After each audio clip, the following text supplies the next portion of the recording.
একটা বিবাহিত মেয়ের যদি স্বামী ভালো হয় তাহলে সেই মেয়েটা জীবনে সবচেয়ে বেশি সুখী হয়, এই কথাটা আমরা প্রত্যেকেই জানি। কিন্তু আমাদের সমাজে অনেক মেয়ে আছে যাদের কাছে স্বামী ভালো হওয়া সত্ত্বেও মেয়েটাকে সারা জীবন কাঁদতে হচ্ছে। আর সেটা কখন জানো?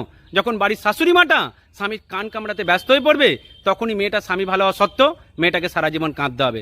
ধরুন একটা বাড়ির বউ স্বামীর পারমিশন নিয়ে বাপের বাড়িতে বেড়াতে যাচ্ছে, মেয়েটা যখন সেজে গুজে শ্বশুর বাড়ি থেকে বেরোচ্ছে, তখন নিজের শাশুড়ি, জেঠি শাশুড়ি, কাকি শাশুড়ি এরা প্রত্যেকেই দাঁড়িয়ে দেখছে। বৌমাকে কেউ কিন্তু কিছু জিজ্ঞাসা করছে না। বৌমা চলে যাওয়ার পরে ছেলের কান কামড়ে এটাই বলবে, তোর বউকে এতটা আলগা হতে দিস না, বউকে শাসন কর। এই বউকে শাসন করার নাম করেই স্বামী স্ত্রীর মধ্যে অশান্তি তৈরি করছে বাড়ির শাশুড়ি মারা।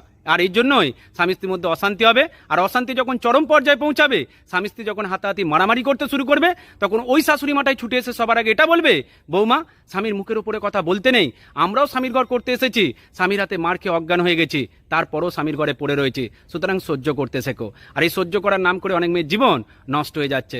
তাই এটা মনে রাখবে, স্বামী মানেই খারাপ নয়, বরং কিছু কিছু স্বামী আছে যারা বউকে সত্যি ভালোবাসে, কিন্তু শাশুড়ি মা তাদের কান কামড়ে কামড়ে স্বামী স্ত্রীর মধ্যে অশান্তি তৈরি করেছে। এটাই সত্যি। ভালো থাকবেন প্রত্যেকে।